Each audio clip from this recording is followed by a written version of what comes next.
은혜 받으실 하나님의 말씀은 신약성경 마태복음 5장 1절에서 3절까지 말씀입니다. 마태복음 5장 1절에서 3절까지 말씀 우리 다 함께 봉독합니다. 예수께서 무리를 보시고 산에 올라가 앉으시니 제자들이 나아온지라.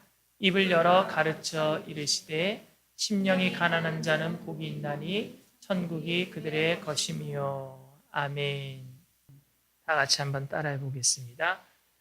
밑 빠진 독에 물 붓기.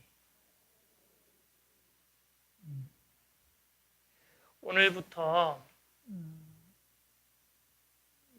제가 팔복에 대해서 설교를 할 겁니다. 근데 이 팔복에 관한 설교를 토요일까지 할 거예요. 왜냐하면 월요일부터 추수감사절 특별 새벽 기도회를 시작을 할 거거든요.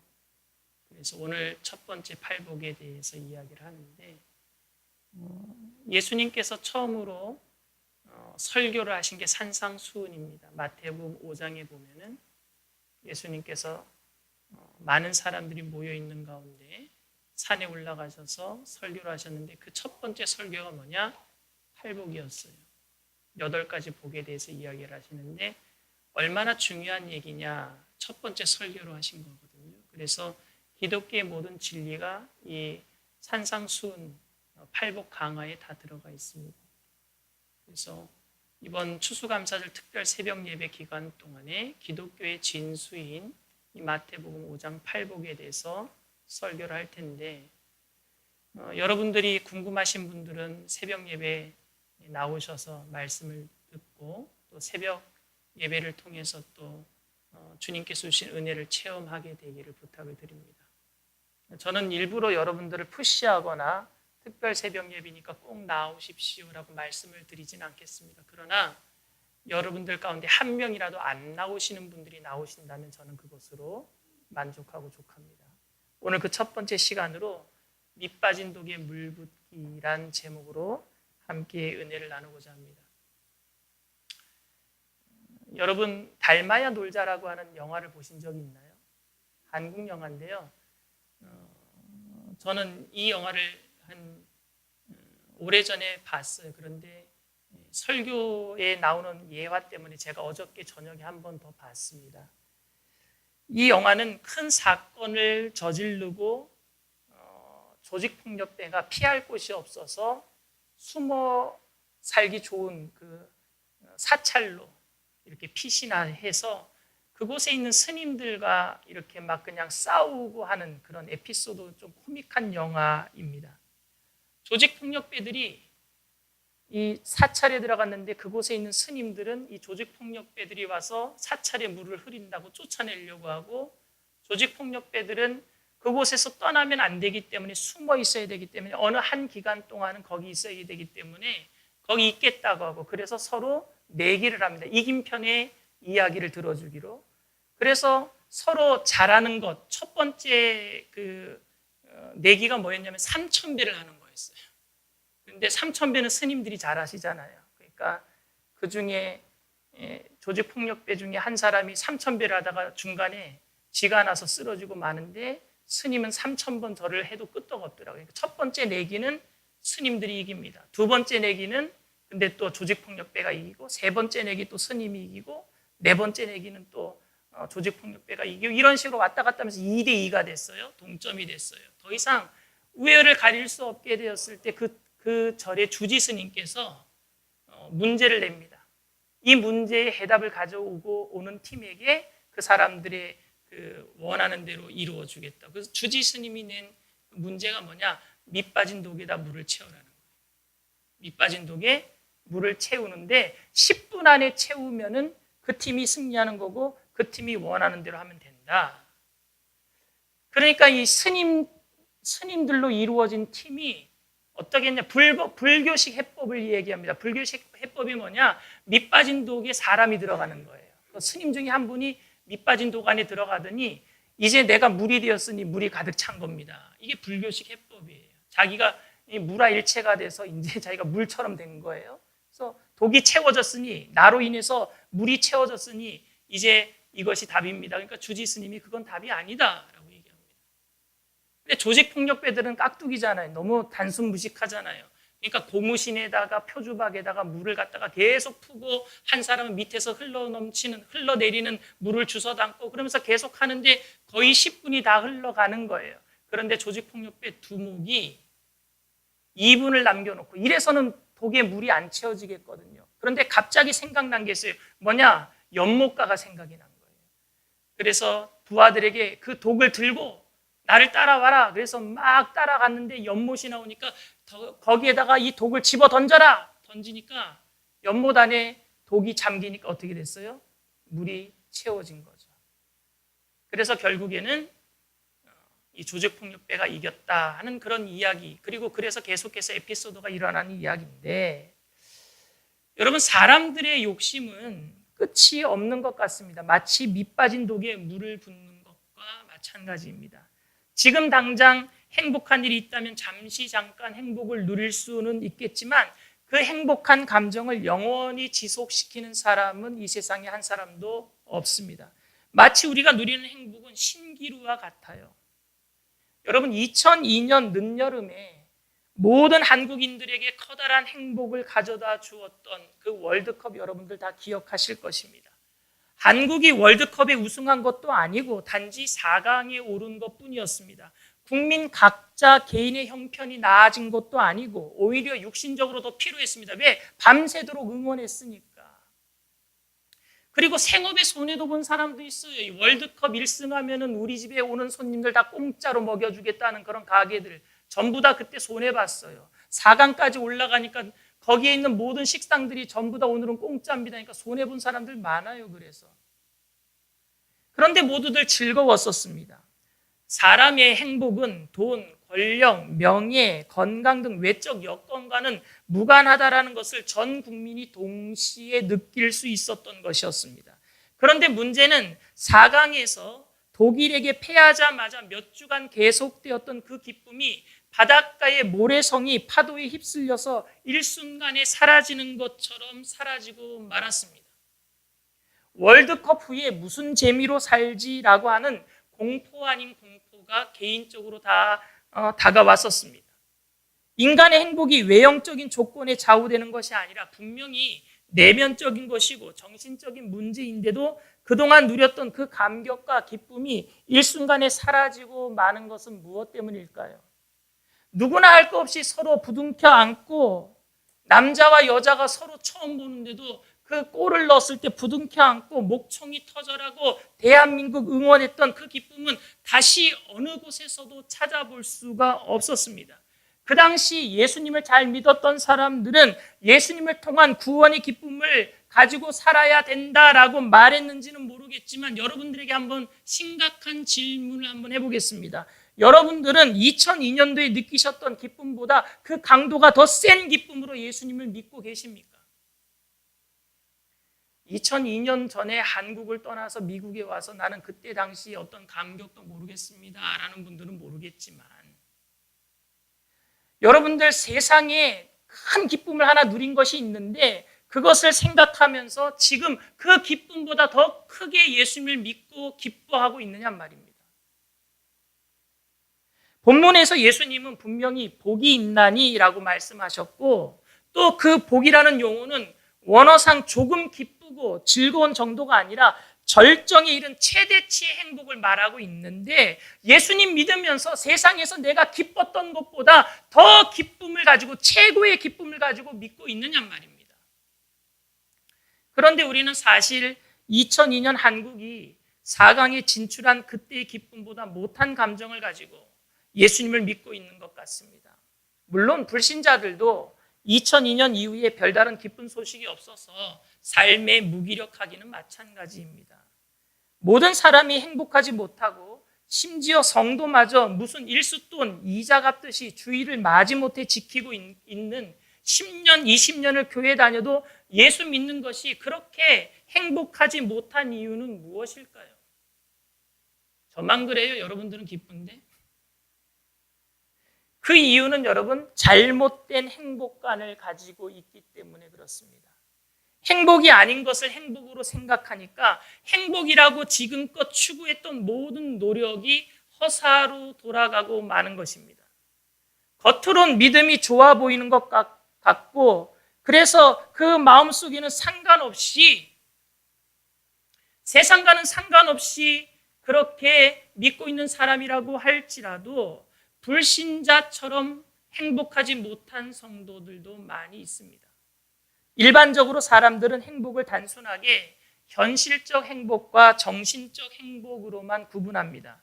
이는 행복에 대한 아주 잘못된 이해입니다. 어떤 사람은 현실적 행복만 강조해요. 돈이 많아야지 행복하다, 자식이 잘 돼야 행복하다, 건강해야지 행복하다, 집 큰 곳에 살아야 행복하다, 자동차 좋은 거 타야지 행복하다, 뭐 이런 현실적 행복.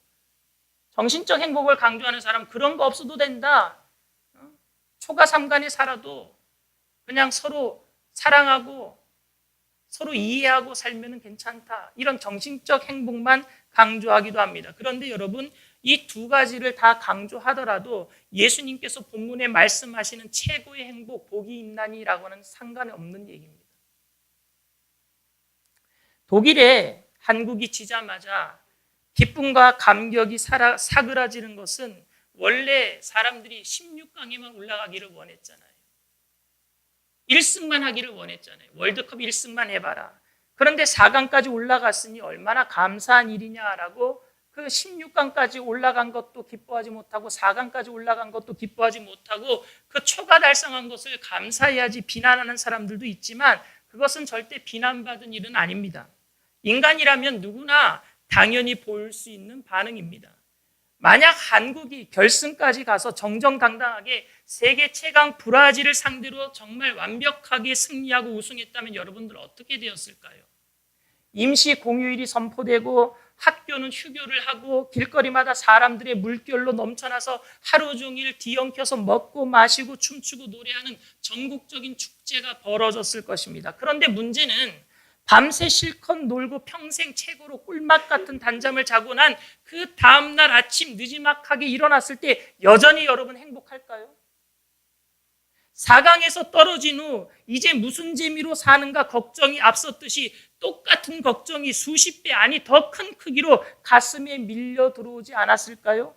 이제부터 무엇을 해도 어제 저녁 이상 신나는 일은 두 번 다시 이루어지지 않을 것이라는 것을 알기 때문에 더 쓸쓸하고 힘이 더 빠지게 될 것입니다.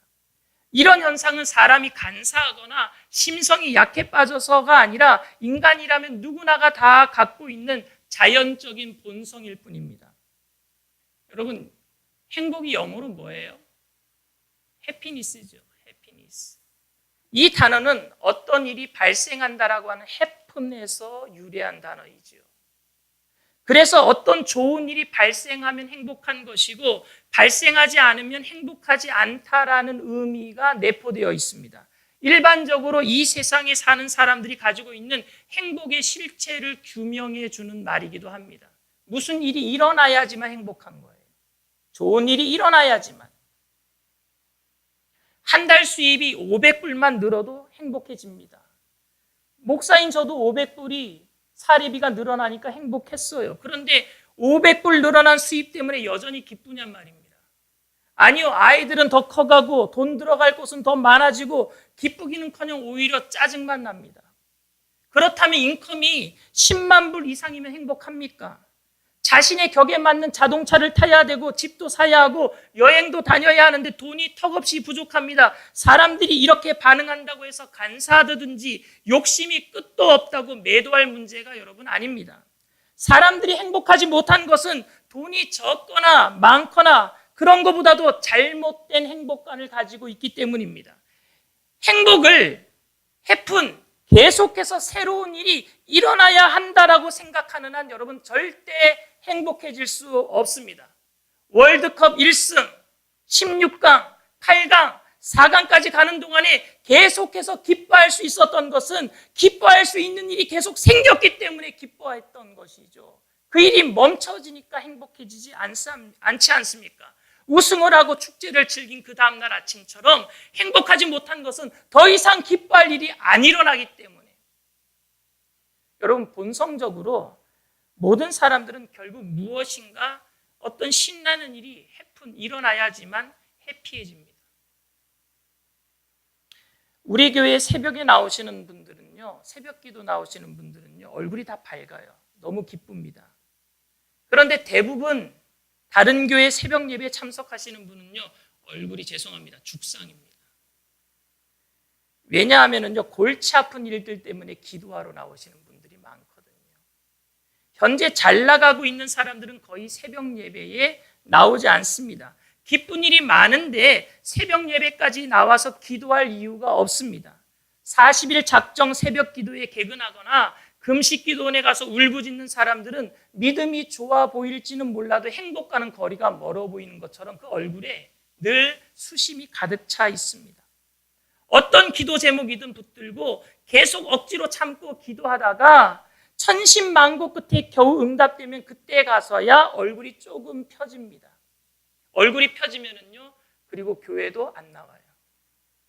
근데 그것도 잠시 잠깐뿐이에요.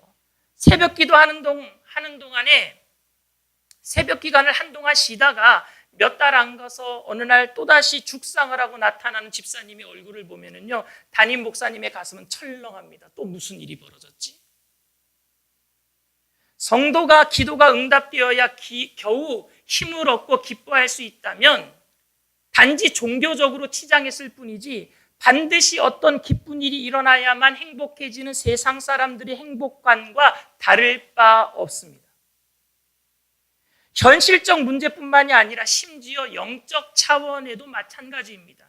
찬양 집회나 부흥 집회나 기도원에 며칠 올라가 있다가 돌아오면 인생의 먹장구름이 다 사라진 것 같고 전 세계를 마치 자기 마음대로 움직일 수 있는 십자가의 군병이 된 것으로 착각합니다. 그러나 며칠만 지나 보십시오. 또 다시 시들해지는 이유가 어디에 있습니까? 그것은 영적으로 뭔가 해픈해야지만 해피해지는 습관이 우리에게 영적으로도 그게 그냥 정착되어 있는 거예요. 토착화되어 버린 겁니다. 굳어져 버린 거예요. 성도들이 좀 더 화끈하게 은혜 받을 집회가 없는가 두리번거리고 처음 믿었을 때 그 감격과 기쁨을 다시 맛볼 수 없을까 항상 고민하는 이유가 뭡니까? 영적으로 뭔가 해픈돼야지만 내가 해피해지기 때문에. 사람이 행복을 추구하는 것에는 끝이 없습니다. 평생 가도 여러분 기쁨이 없습니다. 무엇인가 좋은 일이 새롭게 일어나지 않으면 안 되기 때문입니다. 즉 이전보다 더 기쁘고 더 풍성해야지만 만족하지 덜하거나 같으면은요 절대 만족하지 못하고 오히려 시큰둥합니다. 여러분들에게 결혼 안 하신 분들이 한 가지 팁을 드릴게요. 연애를 하실 때 선물을 처음부터 좋은 거 주지 마세요. 왜냐하면은 결국엔 더 큰 거 해줘야 돼요. 왜냐하면 사람은 그것보다 더 나은 것을 원해요. 그래야지만 행복해진단 말입니다. 채워도 끝이 없는 밑빠진 독에 물붓기입니다. 이것은 우리가 현실 생활과 그리고 신앙생활 양쪽에서 지금껏 경험해 왔던 것들입니다. 돈은 벌어도 끝이 없고 기도도 아무리 해도 어려운 일은 자꾸만 더 생기며 제대로 충만한 안식을 누릴 짬이 없는 삶을 우리들은 그동안 살아왔습니다. 불신자는 행복을 위해서 돈을 벌고 성도는 행복하기 위해서 기도의 응답을 바랬었습니다. 그러나 예수님께서는요, 산상수원에서 말씀하신 그 팔복은요, 그 복은 행복이 아니라 여러분 축복입니다. 영어로 얘기하면은요, 해피니스가 아니라 블레싱이에요. 인간이 추구하여 쟁취하는 복이 아닙니다. 행복은 내가 열심히 노력해서 얻을 수 있는 게 행복이지만 하나님께서 주시는 복은요, 사람이 노력해서 얻을 수 있는 복이 아니라 하나님이 우리를 불쌍히 여기셔서 우리에게 주시는 은혜의 복인 줄 믿습니다. 그 블레싱은요, 어원이 어디에서 나왔느냐 하면은요, 제단에 피를 뿌리는 행위, 블리드에서 나왔어요. 블리드. 제사장이 내 죄를 대신해서 양을 잡거나 소를 잡거나 염소를 잡아서 그 피를 가지고 제단에다 뿌리잖아요. 그 블리드라고 하는 거기에서 블레싱이 나왔습니다. 그렇다고 블레싱이 단순하게 죄를 회개하고 반성하여 용서를 구하는 차원에 그치는 것이 아니라 인간의 부패된 영혼으로는 채워도 채워지지 않는 것을 철저하게 깨닫고 내 사고의 틀을 완전히 패러다임 시프트 바꿔버리는 겁니다. 이것은 바로 하나님의 제단 위에 그냥 제물만 드리는 것이 아니라 내가 산 제물로 바쳐지는 것을 의미합니다. 리빙 세크리파이, 내가 산 제물이 돼버리는 거예요. 내 노력으로 어떤 좋은 일이 일어나야지만 행복해질 수 있다는 착각을 인정하고 나는 밑빠진 독이니까 채워도 나는 채울 수 없는 그 어리석은 사람이니까 내 전인격을 주님의 그 은혜 안에다 담궈버리겠습니다. 던져버리는 거예요. 우리가 복을 누리려면, 행복을 제대로 찾으려면 가장 시급한 것이 뭐냐? 자기 자신이 얼마나 어리석은 존재인 것을 하나님 앞에 알고 고백하는 것이 선행되어야 합니다. 내가 세상에서 채우려고 했던 욕심의 질이 나쁘고 그 크기가 너무 많았던 것을 따지는 것이 아닙니다. 솔직히 우리 가운데 정말 큰 욕심 안 부리고 소박하고 평범하게 살아가는 사람들이 주변에 많이 있어요. 예수 안 믿는 사람들 속에서도 무소유를 주장하는 사람들도 많습니다. 그러나 그러한 사람도 부패한 사람임을 깨달아야 합니다. 인간은 아무리 선해도 욕심이 없어도 법 없이 살 수 있는 사람이라고 할지라도 본성적으로 인간 내면에 커다란 구멍이 뚫려 있다는 사실을 알아야 합니다. 인간의 영혼이 하나님 없이는 텅 비어 있다는 사실을 깨달아야 합니다. 하나님은 인간을 하나님의 형상으로 창조했어요. 그 하나님의 형상은 하나님만이 채울 수 있어요. 여러분들 안에 다 하나님의 형상이 있어요. 비어 있어요. 세상의 것으로는 절대 채울 수 없어요. 하나님으로만 채울 수 있는 거예요. 그런데 우리는 하나님을 떠나서 살았단 말입니다. 아담과 하와 이후부터 스스로 하나님이 되려고 하나님의 형상, 비어있는 형상대로 하나님을 떠나버렸어요. 밑빠져 있는 겁니다. 아무리 세상에 좋은 일로 채우려고 하더라도 하나님의 형상은 절대 채울 수가 없어요. 그 하나님의 형상은요, 오직 예수님으로만 채울 수가 있습니다. 그런데 예배를 빠지지 않고 새벽 기도까지 나오면서 기도하고 있지만 어떤 일이 일어나야지만 행복해질 수 있다라고 부르짖고 있다면 우리는 불신자보다 더 불쌍한 사람들이 되고 맙니다. 내게 꼭 기적이 일어나야지만, 내 모든 문제가 꼭 해결돼야지만 행복해지겠다 한다면 우리는 더 불신자보다 불쌍한 사람이 되고 맙니다. 예수님께서는 그런 우리들에게 8가지 복을 말씀하시면서 그 첫 번째로 심령이 가난한 사람이 복이 있다라고 말씀하셨습니다. 심령이 가난한 사람은 바로 자신이 밑빠진 독이라는 사실을 깨닫고 세상에 무엇으로 채워보아도 채워지지 않음을 알고 주님께 두 손을 들고 천부여 의지없소서 손 들고 옵니다 항복하고 나오는 사람들을 의미합니다. 서두에 닮아야 놀자라는 영화에서 말씀드렸듯이 조직폭력배 두목이 밑빠진 독을 물속에 완전히 잠겨 물에 채워 넣듯이 우리들도 주님 사랑 안에 나라는 존재의 전 인격을 푹 잠가야 될 줄 믿습니다. 그리스도 보혈의 은혜에 우리를 던져 넣어야 돼요. 우리가 갖고 있는 모든 죄악, 상처, 시련, 환난, 불안, 염려, 초조, 분노, 눌림, 매임 그 무엇이라도 예수 그리스도의 보혈의 연못 안에 완전히 잠겨 넣어야 돼요. 그래서 주님의 십자가 아래에서 자기 생각, 행복관이 완전히 뒤바뀌어야 될 줄 믿습니다.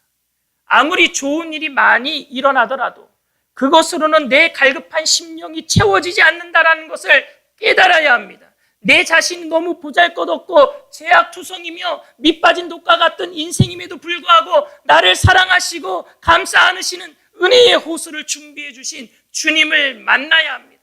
내가 어디를 가든 누구를 만나든 어떤 상황에 처하든 감싸 안으시는 나를 채우시고 붙드시는 힘은 내 곁을 떠나지 않는 그 사랑의 예수님밖에 없다라는 사실을 알아야 합니다.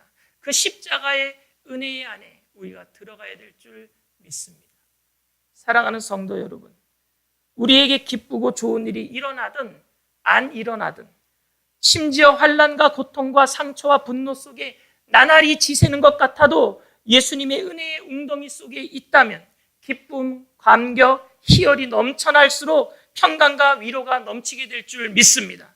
그것은 단순하게 스스로 자족하거나 덤덤하거나 달관하거나 마음을 바꿔먹는 그런 이유가 아닙니다. 세상에 아무리 값지고 재미있고 신나는 것이 다시 우리의 삶에 다가온다고 할지라도 그런 것 때문에 유혹받지 아니하고 은혜의 연못 속에서 기어나오는 것이 아니라 더 은혜의 연못 깊은 곳으로 들어가게 되는 것을 의미합니다. 주님과의 관계가 더 깊어지는 것을 의미합니다. 이것은 내가 어떤 일을 성취해야 갖는 잠시 잠깐밖에 그 효과가 지속되지 않는 행복과는 전혀 무관한 것입니다. 하나님께서는 불쌍하고 연약한 인생들을 위해서 십자가 은혜의 연못을 준비하셨습니다. 인생의 진정한 참 행복은 예수님 십자가에서 시작이 됩니다. 나 같은 죄인을 살려주신 어메이징 그레이스, 그 놀라운 은혜에 감사함으로 출발하는 거예요. 성도는 기도에서 어떤 행복한 일이 발생하는 것이라고 기대하는 사람이 아니라 오직 예수 그리스도 안에 있는 하나님의 축복 안에 잠기기를 소원하는 사람들이 되어야 합니다. 그럼 세상에선 어떤 일이 벌어지든 안 벌어지든 관계없이 참 행복을 누릴 수 있게 되는 것입니다. 예레미야 선지자를 통해서 하나님께서 하신 말씀을 마지막으로 말씀을 마칠까 합니다. 예레미야 2장 13절 말씀이에요. 내 백성이 두 가지 악을 행하였나니 곧 그들이 생수의 근원인 나를 버린 것과 스스로 웅덩이를 판 것인데 그것은 그 물을 가두지 못할 터진 웅덩이입니다.